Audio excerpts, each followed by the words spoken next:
Pois bem, deixa eu admitir a galera, senão me perco. Estou admitindo a galera, hoje é 3 de novembro, estamos em sistema domiciliar pela FAP, a aula está sendo gravada. Em especial atento, eu trago para vocês que toda a minha matéria está correta, toda a minha matéria está correta no site, está tudo em ordem, tá? Antes mesmo do feriado, tudo foi postado, tá tudo certinho, tá bom? Agora, eu quero falar com vocês um detalhe, vamos lá. Olha que legal o que veio para nós como alteração oriunda do pacote anticrime. Olha que legal, gente. Nós vimos que existem as provas ilícitas e vimos que existem as provas ilegítimas. Uma viola o direito material e a outra viola o direito processual. Eu trouxe um texto para vocês, até em título de trabalho, do Luiz Flávio Gomes, em que, para mim, Natália, foi elucidador. A partir da leitura desse texto, eu soube distinguir o que era prova ilícita do que era prova ilegítima, certo? Que diz que não somente direito material e processual, mas ele diz que é o momento de obtenção e dá ali diversos exemplos. Nossa Senhora. Vamos lá. Eu não vou mais aceitar ninguém por 15 minutos, senão eu não consigo dar minha aula, tá? Vamos continuar. Olha o que diz a alteração do Código de Processo Penal do pacote anticrime. Esta eu acho fantástica. O juiz que conhecer o conteúdo da prova declarada inadmissível não poderá proferir sentença ou acórdão. Por quê? Gente, isso é fenomenal. Isto é fenomenal. Porque antes, a prova ilícita, ela era desentranhada, ou seja, extirpada do ordenamento jurídico. Era mandada ser retirada. Mas mesmo que fosse uma prova ilícita, o juiz tinha, assim, acesso a ela, sabia, assim, o seu conteúdo. Uma vez que ele sabia o teor, olhem, uma vez que o juiz sabia o teor dessa prova, obviamente, ele estava contaminado por ela.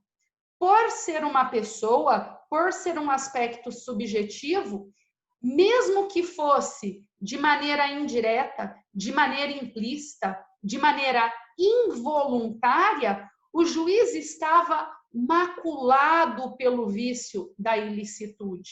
Porquanto, extremamente prudente,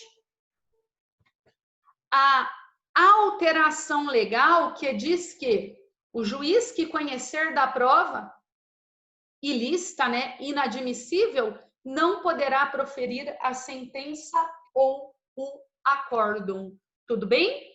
Tudo bem? Esta é a alteração recente também do pacote anticrime, tá bom?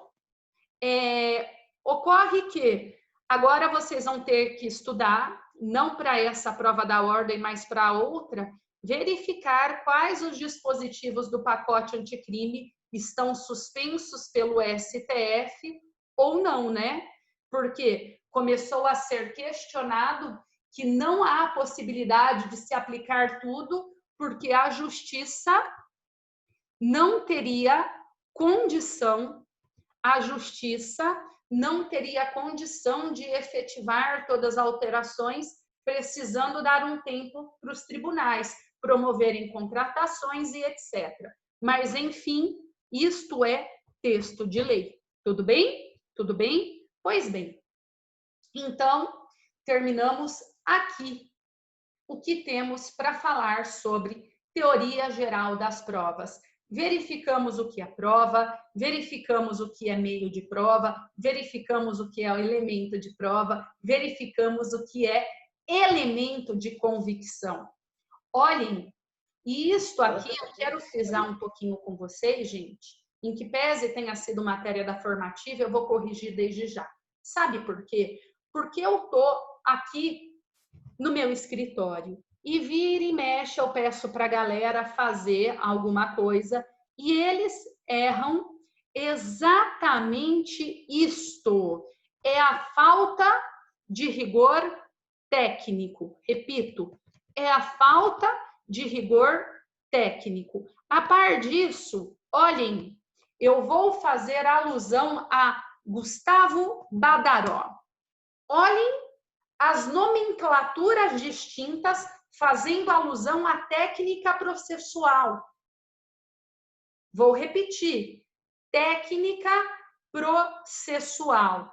Vamos lá. A testemunha de um fato, a testemunha, a pessoa que testemunha é fonte de prova, porque dela vai ser extraída a prova. Então, a pessoa física, João da Silva, que testemunhou um delito, é fonte de prova.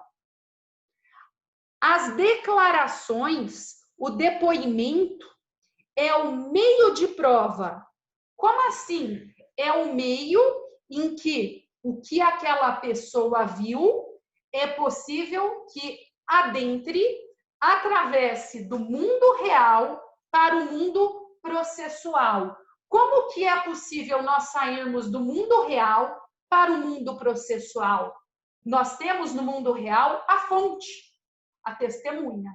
Para que ela consiga adentrar no mundo processual, nós temos o meio de prova.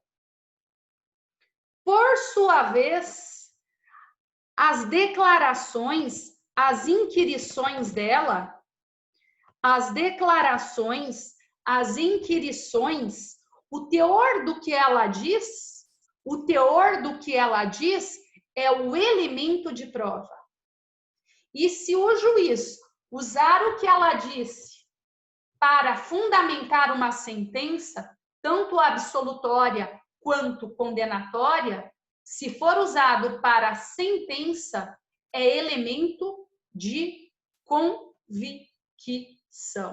Então, vejam, é muito comum a testemunha, meio de prova. Testemunha é fonte de prova. Meio de prova é o que ela diz. Meio de prova é a possibilidade dela ir em juízo e dar uma declaração, para não errar mais. O meio de prova é o que permite que esta fonte adentre no processo.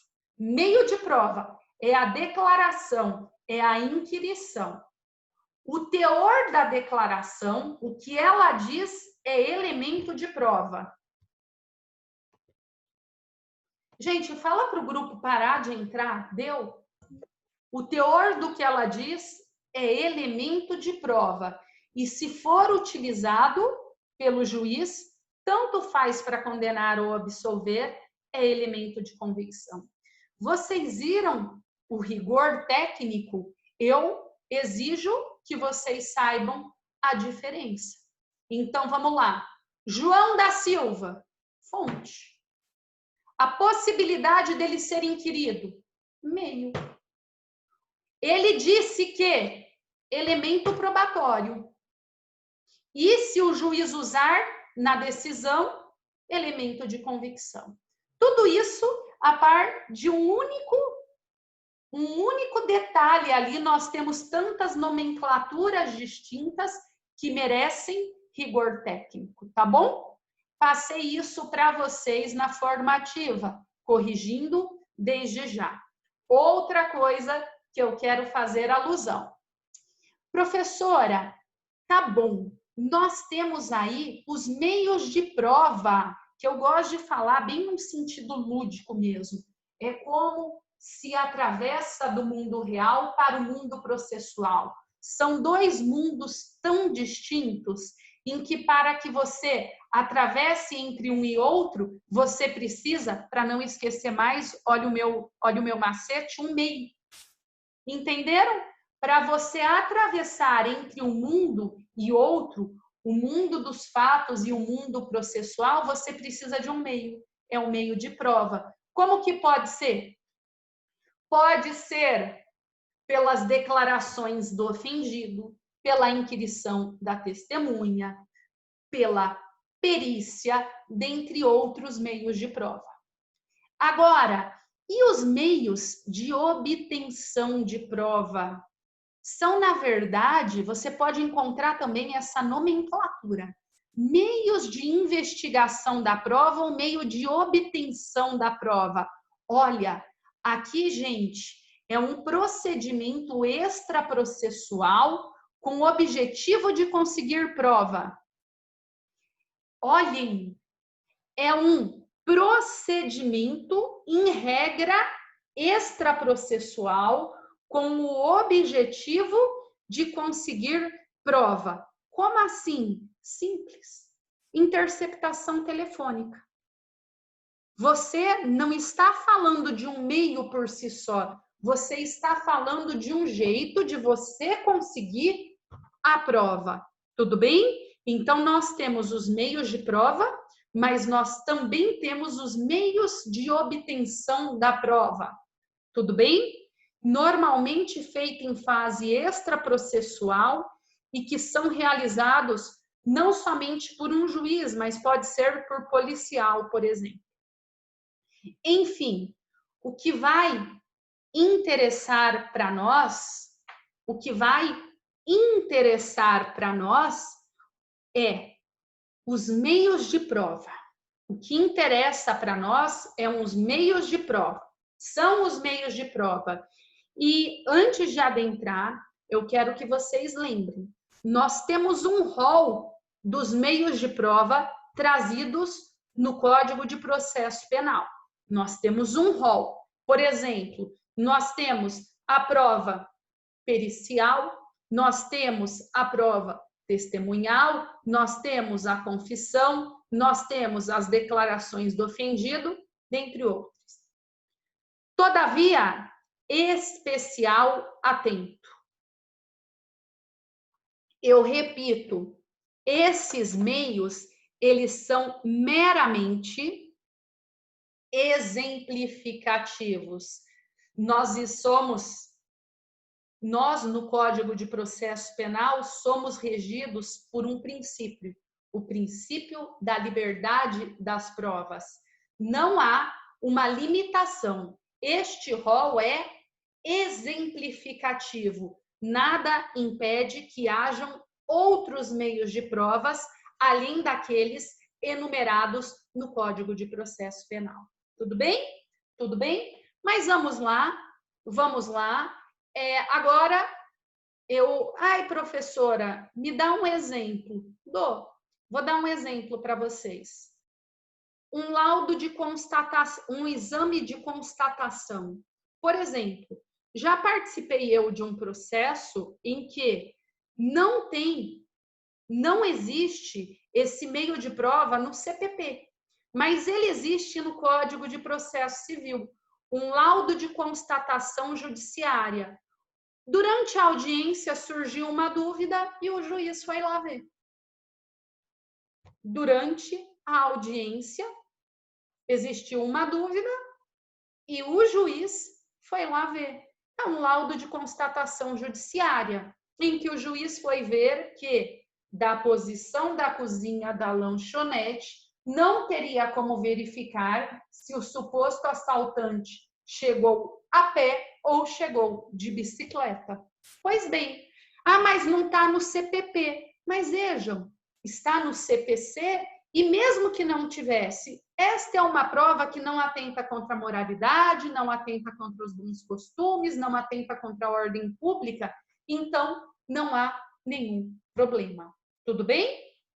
Tudo bem? Então vamos lá. Obviamente, quanto aos meios de prova, nós vamos falar daqueles que estão constantes no Código de Processo Penal, fazendo especial alusão que versa sobre um rol exemplificativo. Vamos lá, então? Primeiro meio de prova, a prova pericial. Olhem, este é um meio de prova em que é um meio para que uma fonte adentre no processo, um meio de prova pericial. Pois bem, vamos lá. Mas o que é a perícia? O que é a perícia? A perícia, gente, nada mais, nada menos é do que um exame realizado por um profissional com conhecimento técnico. Tudo bem? Um exame realizado por um profissional com conhecimento técnico. Para quê? A fim de auxiliar o julgador na formação da sua convicção. Pois bem, é o exame realizado por um profissional com conhecimento técnico. Para quê? A fim de auxiliar o julgador na formação da sua convicção. Isso porque tem que ser relevado, ter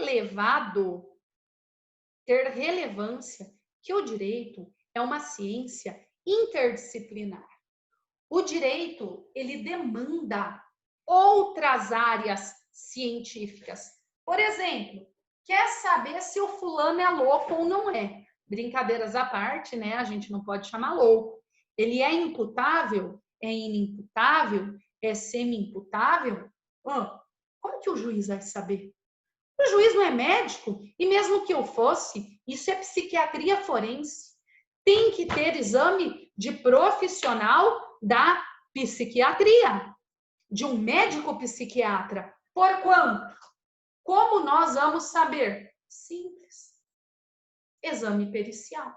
Qual é o meio para que isso seja relevado no processo? A perícia. Tudo bem? Tudo bem? Então, tá bom. Ah, professora, me dá um outro exemplo. Me dá um outro exemplo. Dou. Já participei também de um processo neste sentido. Foi feito um meio de obtenção de prova. Qual era? Qual era? Interceptação telefônica. Tá bom, tava lá. Interceptação telefônica é um procedimento extraprocessual em regra para conseguir provas, tipo uma investigação, uma interceptação. Tudo bem? E aí foi feito uma alusão de que a voz da pessoa não era a voz do réu. Como isto é comprovado? Perícia. Por quem? Por um fonoaudiólogo, por exemplo. Eu já vi por fono. Também nada impede que seja um outro profissional técnico, mas eu vislumbrei por fonoaudiólogo. Outro exemplo. Esse eu já vi 3, 4 vezes, né? Saber se a maconha é maconha, se a cocaína é cocaína. O delegado vai lá, dá uma cheirada e conta para o juiz. Na quinta, o delegado está viciado, né? Pelo amor. Não. É feito um exame científico. Como? Ora, é feito um exame químico. Tudo bem? Então, vamos lá. É o exame realizado por profissional com conhecimento técnico. Nesses casos em que eu fiz, em que a droga não era droga, o que era? Era fato atípico. E o juiz deve se socorrer a quem? A perícia. Agora vamos lá. Quero falar com vocês. Exame de corpo de delito versus perícia. E aqui, gente, é muito comum. As pessoas ouvem, ele fez corpo delito. Ele fez corpo delito. Não, é exame de corpo de delito. O que é um exame de corpo de delito e qual a sua distinção perante a perícia? Tudo bem? Vocês entenderam?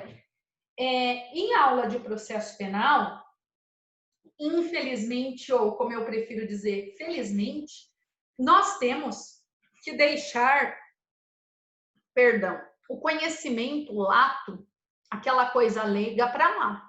E eu preciso que vocês sejam técnicos, porque processo é ciência por si só. Então, vamos lá.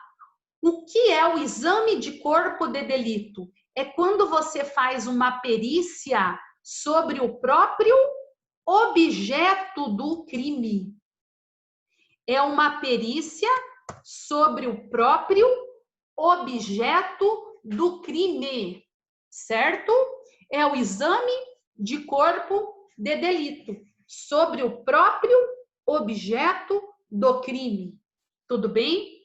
As demais serão consideradas perícias por si só. Mas vejam, eu defendo a tese que o exame de corpo de delito nada mais é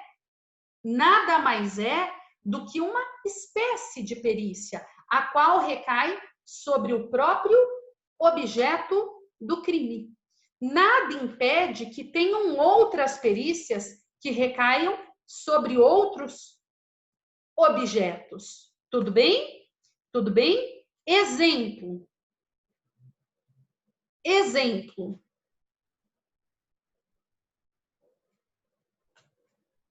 A mulher leva um soco do marido. Pá, fica colhão roxo aqui. Exame de corpo de delito. É sobre o próprio objeto do crime, certo? Agora eu quero falar com vocês. O exame de corpo de delito, ele é feito quando a infração deixar vestígios, sendo indispensável. Ou seja, toda vez em que um crime deixar vestígio, exemplo, o olho roxo de uma mulher agredida pelo esposo. Toda vez em que o crime deixar vestígio, é indispensável a perícia sobre o objeto do crime, sobre esse vestígio, o qual pode ser direto ou indireto. A regra é que o exame de corpo de delito seja direto. Direto. A mulher vai no Instituto Médico Legal e é avaliada. Esta é a regra. Todavia, a título excepcional, é permitido o exame de corpo de delito sob viés indireto. Indireto. Exemplo, a mulher não foi no Instituto Médico Legal. Todavia, ela tinha uma foto. Todavia, era possível pegar um prontuário médico e levar até o perito. Vou dar um exemplo para vocês. Gente, olha que legal. Eu peguei um caso esses dias e foi um caso muito legal. O cara foi acusado de tentativa de homicídio. Todo mundo vislumbra comigo. Tentativa de homicídio. E aí? O crime deixou vestígio? Claro, né, gente? Ora, se você tenta matar alguém, obviamente, esta pessoa tem que sair com lesão. Vocês concordam comigo? Para tentar matar alguém, a vítima tem que ser lesionada. Só que ela foi para um hospital, o Zona Norte. O outro foi para o Zona Sul. E aí o cara foi acusado. Por quê? Porque o Hospital Zona Sul pegou o prontuário e mandou para o Instituto Médico Legal. E lá o perito constatou agressões, qual seja, uma facada aqui e um olho roxo. Tentativa de homicídio. Aí, a hora que eu peguei para defender o réu, preso, eu falei, cara, me conta aí desse crime. Ele falou, que crime? Falou, não, mas eu sou vítima. Eu falei, não, tem uma perícia lá. Olhem que legal, foi um exame de corpo de delito indireto, porque não fizeram na vítima, fizeram no prontuário médico. Aí ele falou, não, mas eu que sou a vítima. Eu falei, ah, tá, né? Daí ele falou assim, olha, pede para minha ex-esposa as fotos. Cheguei lá, gente, o cara tinha 6 sacadas nas costas, eu um monte de facada na cabeça, além de chute, que tinha um buraco desse tamanho, juro para vocês, no cabeludo dele. Ele ficou enfaixado, assim, cheio de ponto, onde dava para dar ponto, e aquele pedaço, caso da caixa craniana aparecendo. Aí eu falei, epa, eu quero o quê? O exame de corpo de delito. Não deu para olhar a cabeça ali, ó, o corpo do delito, mas deu para ver as fotos e deu para ver, além das fotos, também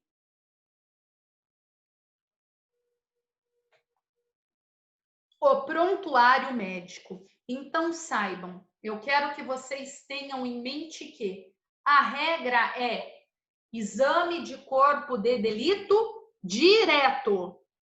A exceção é o indireto.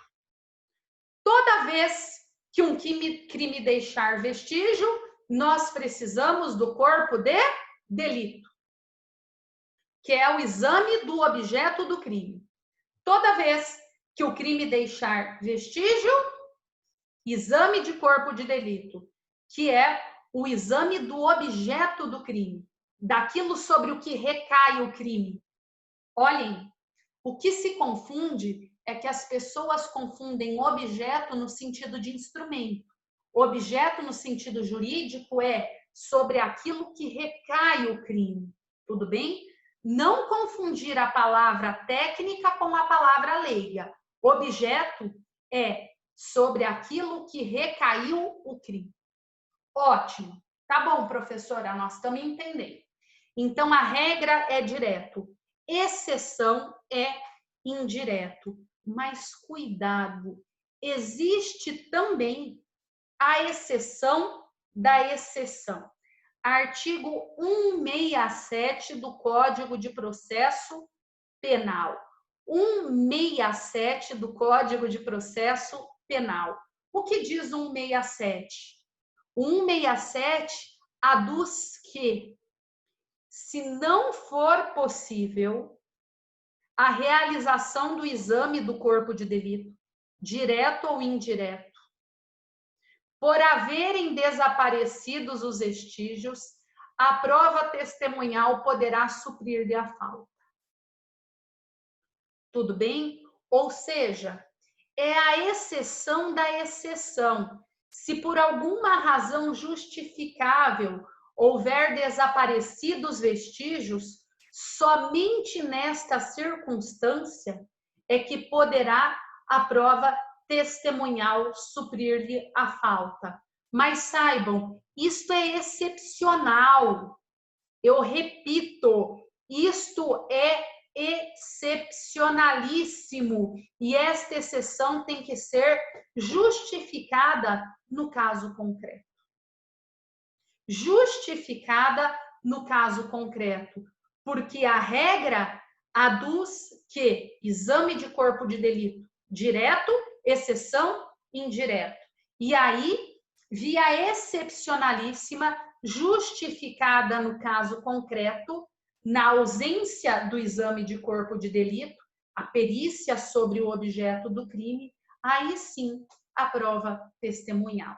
Vou dar um exemplo para vocês. Olha o que eu chamo de banalização de precedentes. Gente, isso aqui é muito legal. Eu adoro estudar prova e eu quero falar com vocês.